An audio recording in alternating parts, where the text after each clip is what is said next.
Hello, I am Rebecca Wheeler. I'm the Director of RWA Psychology, and I have May Sue here with me, who is one of our lovely psychologists. She works with couples with relationship issues, intimacy issues, and we thought today we would talk to everybody a little bit about, given the current climate of COVID-19, that we thought we would talk about the impact that social isolation is having on relationships and couples. May, why don't you tell me a little bit about your thoughts as a couples therapist about what the impact is having right now on couples being in such close confines all the time, or most of the time, with each other? Yeah. Well, there's no doubt that we are going through really difficult times and everyone's being affected. And couples are no exception to that, Rebecca. So many people are sort of finding themselves at home, obviously, because they've either lost their job or they have to work from home. And both partners, are in the situation more often than not now. And there's children also at home.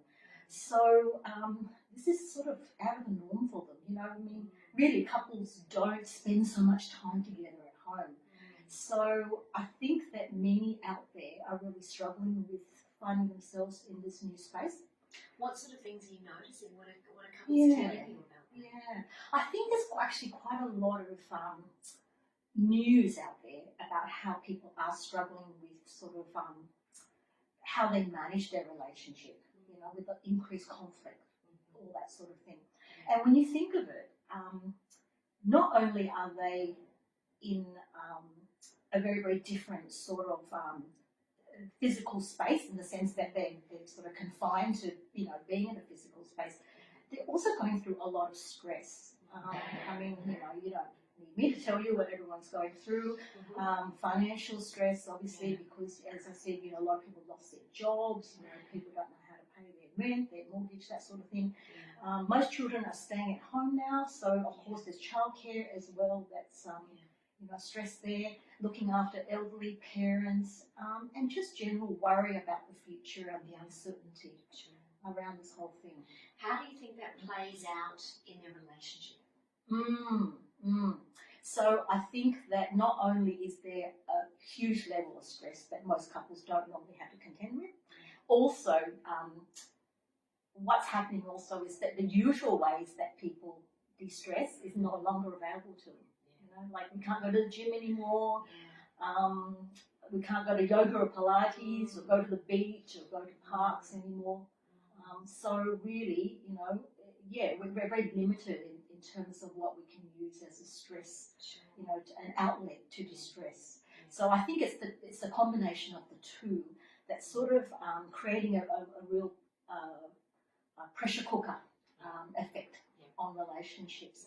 And as a result of that, I think people are more likely to sort of lash out at each other if they're not sort of managing the stress that they're going through. Do you see more people lashing out, or people are talking about, I guess, in sessions with us, that they're lashing out at each other, more volatile, less patient perhaps, less snappy, or more snappy, I should say?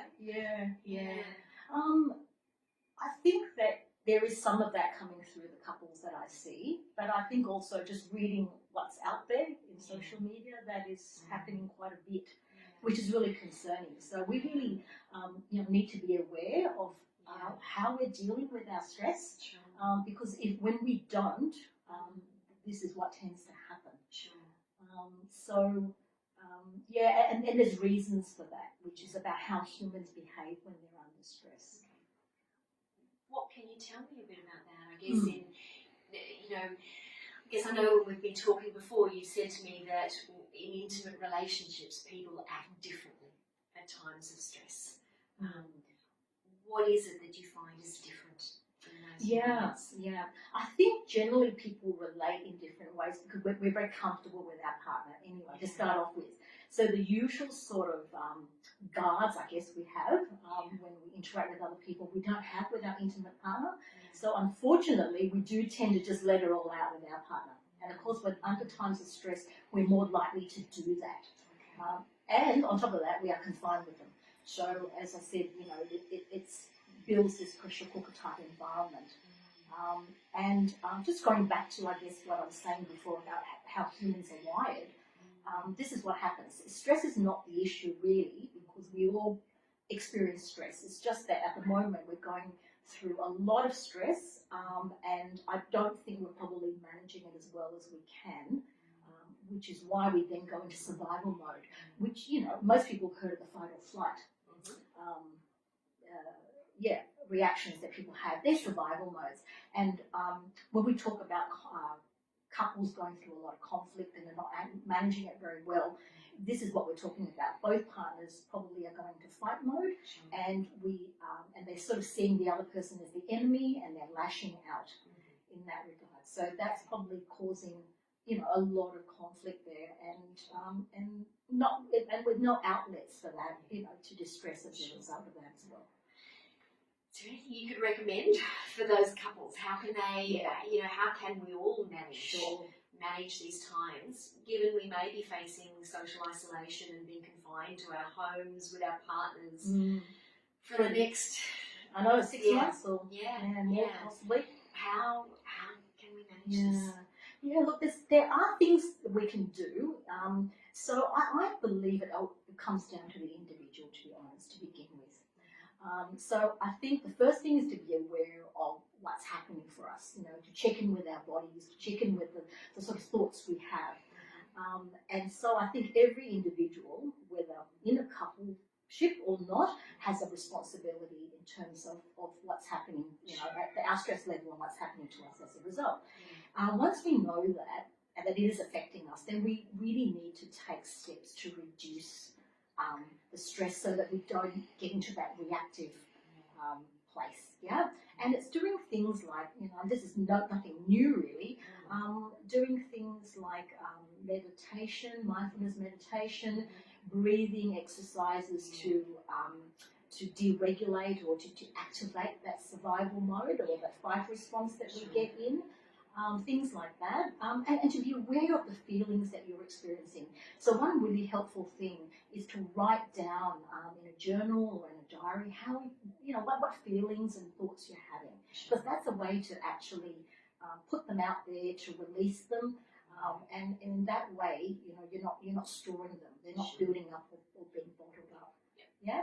So they're processing those, and then they're not necessarily going to take that out on their partner. Exactly. I imagine some of those things like just pausing and walking away.